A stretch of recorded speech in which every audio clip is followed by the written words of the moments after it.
रामविलास का हर कार्यकर्ता इस खबर से थोड़ा चिंतित है। आईबी की जो रिपोर्ट है, लोकप्रिय नेता, उसकी लोकप्रियता बढ़ती है तो कुछ ऐसे लोग हो जाते हैं जो उसका अशुभ भी चाहते हैं।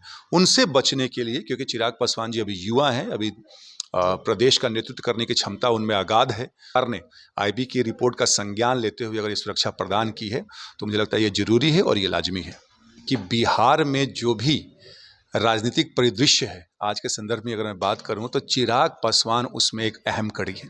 बीजेपी इस बात को समझती है और बीजेपी के अलावा भी जो भी पार्टियां हैं, इसलिए हमें निरंतरता में लोग हमें आमंत्रित करते हैं कि भाई लोजपा रामविलास चिराग जी हमारे साथ आ जाएं, चाहे राजद हो चाहे कांग्रेस हो। तो ये मुझे लगता है कि चिराग पासवान जी के अंदर ही मादा है और जनता उनसे अपेक्षा भी रखती है। बाकी 24-25 आने दीजिए, जैसे भी राजनीति में अभी उलट फेर होंगे, देखें कि ऊंट किस करवट बैठता है। नमस्कार, लाइव बिहार देख रहे हैं आप। मैं हूं आपके साथ सुंदरम कुमार। लोक जनशक्ति पार्टी रामविलास के राष्ट्रीय अध्यक्ष चिराग पासवान को अब जेड श्रेणी की सुरक्षा देने की बात सामने आ रही है। बिहार में उनको जान का खतरा बताया जा रहा है। आईबी का रिपोर्ट केंद्र सरकार को दिया गया, उसके बाद उन्हें जेड श्रेणी की सुरक्षा दे दी गई है। इसी पर बात करेंगे। हमारे साथ लोक जनशक्ति पार्टी रामविलास के राष्ट्रीय प्रवक्ता है, प्रदेश प्रवक्ता है विनीत सिंह जी। विनीत जी, क्या कहिएगा, चिराग जी को जेड श्रेणी की सुरक्षा दी जा रही है, बिहार में क्या खतरा वाकई में है? देखिए, लोजपा रामविलास का हर कार्यकर्ता इस खबर से थोड़ा चिंतित है। आईबी की जो रिपोर्ट है, भाई जिस हिसाब से चिराग पासवान जी की लोकप्रियता बढ़ रही है, मुझे लगता है कि कुछ अशुभ चाहने वाले भी लोग बढ़ गए हैं। तो आईबी जो कि इंटरनल अपना विधि व्यवस्था देखती है, उसने अगर ये रिपोर्ट दिया है तो मुझे लगता है कि इस बात में कुछ दम जरूर होगा।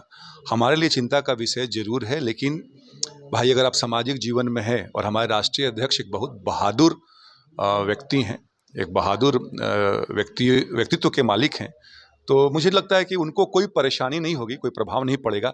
लेकिन हाँ, ये सरकार को सुनिश्चित करना पड़ेगा कि भाई ऐसा कोई राजनेता जिसके अंदर बिहार को नेतृत्व करने की क्षमता है, आज मुझे लगता है कि 2025 में ये चीज़ें उभर के आएंगी, तो उसकी सुरक्षा जो है वो बिल्कुल सुदृढ़ रहे। और मुझे लगता है कि इसलिए जेड सुरक्षा की उनको मुहैया कराया गया है। बीजेपी क्या मान चुकी है कि बिहार में चिराग ही विकल्प है बीजेपी के साथ? क्योंकि इतनी बड़ी सुरक्षा अगर देना, जाहिर सी बात है कहीं ना कहीं बीजेपी को भी लगा होगा कि चिराग जी का कद बढ़ रहा है, खतरा बढ़ रहा है, इसके चलते अब बीजेपी को भी चिराग जी चेहरा मान चुकी है। देखिए, ये तो बड़ा स्वाभाविक है कि चिराग जी का कद बढ़ रहा है, अहमियत बढ़ रही है, क्योंकि जनता हमारे साथ है और ये उपचुनाव में हमने देखा है। लेकिन अब बीजेपी क्या सोचती है, इस पर मैं टिप्पणी नहीं करूंगा। जहां तक सुरक्षा की बात है, तो मैंने अभी कहा आपसे कि भाई कोई भी अगर लोकप्रिय नेता, उसकी लोकप्रियता बढ़ती है तो कुछ ऐसे लोग हो जाते हैं जो उसका अशुभ भी चाहते हैं। उनसे बचने के लिए, क्योंकि चिराग पासवान जी अभी युवा हैं, अभी प्रदेश का नेतृत्व करने की क्षमता उनमें अगाध है, तो इसके मद्देनजर भाई अगर केंद्र सरकार ने आईबी की रिपोर्ट का संज्ञान लेते हुए अगर ये सुरक्षा प्रदान की है तो मुझे लगता है ये जरूरी है और ये लाजमी है। कहा जा रहा है कि 2024 लोकसभा चुनाव सामने है, एनडीए में चिराग विकल्प है, दूसरी तरफ सिक्योरिटी बढ़ा दी गई है। प्रदेश में सिक्योरिटी बढ़ने के बाद चिराग जी का जो अब 33 जवान उनकी सुरक्षा करेंगे, इन सब के बीच चुनाव भी है, तो एक तो ये अनुमान लगाया जा सकता है कि वाकई में बीजेपी मान रही है। दूसरा चीज, चिराग पासवान क्या है फैक्टर बीजेपी के लिए, अब ये आप बताइए। चिराग पासवान जी, सुंदरम भाई, एक फैक्टर नहीं है, ये पूरा बिहार है। कहने का मतलब ये है कि बिहार में जो भी राजनीतिक परिदृश्य है, आज के संदर्भ में अगर मैं बात करूं तो चिराग पासवान उसमें एक अहम कड़ी है। और ये मैं नहीं बोल रहा हूं, ये जनता बोल रही है, ये तीनों उपचुनाव के नतीजे बोल रहे हैं। तो ये बीजेपी इस बात को समझती है और बीजेपी के अलावा भी जो भी पार्टियां हैं, इसलिए हमें निरंतरता में लोग हमें आमंत्रित करते हैं कि भाई लोजपा रामविलास चिराग जी हमारे साथ आ जाएं, चाहे राजद हो चाहे कांग्रेस हो। जदयू के राष्ट्रीय अध्यक्ष जी चिराग मॉडल कहते थकते नहीं हैं। लेकिन मैं फिर से कहूँगा कि ये जब 24 और 25 की बात करें तो ये शीर्ष नेतृत्व का निर्णय होगा, हमारी पार्टी का या जिसके साथ हमारा गठबंधन होगा। अभी हम किसी गठबंधन में नहीं है सुंदरम भाई, ये बात मैं आपको बता दूं। तो जैसा ऐलान होगा तो वो गठबंधन के शीर्ष नेतृत्व लोग निर्णय लेंगे। गठबंधन में तो आप नहीं है, लेकिन लगातार भाजपा के साथ उपचुनाव में चुनाव प्रचार कराने के लिए आपके नेता गए हुए थे। कुढ़नी हो गया, देखा गया था, वहां पे बड़ी भीड़ को संबोधित किया, तो गठबंधन का हिस्सा नहीं, लेकिन अब तो माना जा सकता है ना। भाई हम बिल्कुल गए थे, बीजेपी के निवेदन पे हम गए थे और ये जो एक टेम्प्रोरी अरेंजमेंट था, ये तीनों उपचुनाव के लिए एक टेम्प्रोरी अरेंजमेंट था। लेकिन अगर मैं बात करूं कि ऑफिशियल ऐलान, जिसको कहते हैं ना कि औपचारिक रूप से जो ऐलान करना गठबंधन में, अभी वो नहीं हुआ है। जब होगा तब की तब देखेंगे। अभी फिलहाल जो है बीजेपी ने निवेदन था इसलिए हम गए थे। अभी हम किसी गठबंधन का हिस्सा नहीं है। लेकिन आपने जैसे पूछा कि बिहार चिराग पासवान की तरफ देख रहा है कि चिराग पासवान में हर तरह की क्षमता है इस राज्य को, जो कि बिल्कुल पतन के मुहाने पे खड़ा है, उसको वहाँ से ले जाके अग्रणी राज्यों में शुमार करें। तो ये मुझे लगता है कि चिराग पासवान जी के अंदर ही मादा है और जनता उनसे अपेक्षा भी रखती है। बाकी 24-25 आने दीजिए, जैसे भी राजनीति में अभी उलट फेर होंगे, देखें कि ऊँट किस करवट बैठता है, उसके अनुसार या उसके बाद हम लोग निर्णय लेंगे और जैसा भी होगा आपको भी मालूम चलेगा। केंद्रीय मंत्रिमंडल का विस्तार होगा। बिहार में चिराग पासवान को जेड श्रेणी की सिक्योरिटी दी जा रही है। चिराग पासवान के जान को खतरा बताया जा रहा है। आपने बोला कि वाकई में चिंताजनक विषय है।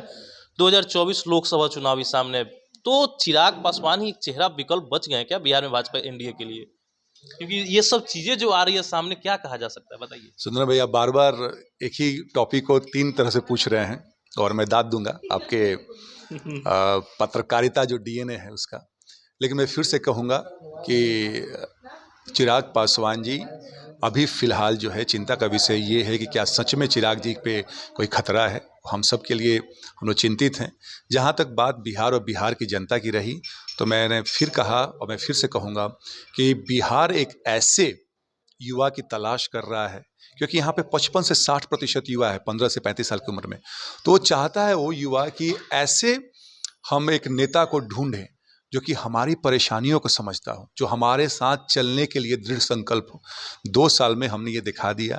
नीतीश कुमार के राज्य में ऐसा कोई भी सड़क नहीं हो जहाँ पे अपराधियों ने तांडव नहीं किया होगा, या ऐसा कोई सड़क नहीं या कोई दिन नहीं हो जिसमें अभ्यर्थियों ने धरना नहीं दिया होगा। उनसे हमें निजात चाहिए, बिहार के बच्चों को निजात चाहिए, जनता को निजात चाहिए। और मुझे लगता है कि चिराग पासवान जी में वो क्षमता है कि वो इन सब जो परेशानियां हैं उनको निजात दिलाएंगे और बिहार को आगे ले जाके चलेंगे। मतलब चिरागमय होगा बिहार। चिरागमय होना चालू हो गया है।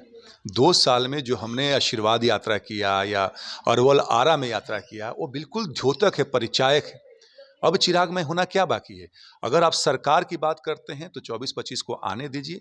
चिराग पासवान और हमारी पार्टी का रोल जो होगा वो बड़ा अहमियत वाला रोल होगा और मुझे लगता है कि जो भी पार्टी हमारे साथ गठबंधन में होगी वो इस बात को समझेगी, सोचेगी, क्योंकि बिहार की जनता चाहती है चिराग पासवान को उनका नेतृत्व करने के लिए। ठीक है, तो सुन रहे थे विनीत सिंह जी थे, साफ तौर पे कह दिया कि अगर चिराग पासवान को किसी प्रकार की खतरा है तो यह काफ़ी चिंताजनक विषय है। वहीं दूसरी तरफ बिहार में चिराग मॉडल लाने की भी बात कर रहे हैं। क्या वाकई में 2024 और 25 लोकसभा विधानसभा चुनाव में भाजपा चिराग के फेस पे ही चुनाव लड़ेगी? ये आने वाले दिनों में देखना होगा। फिलहाल के लिए इतना ही। बने रहिए लाइव बिहार के साथ। आप सभी का बहुत बहुत धन्यवाद। लाइव बिहार यूट्यूब पर सब्सक्राइब और फेसबुक पर लाइक जरूर करें।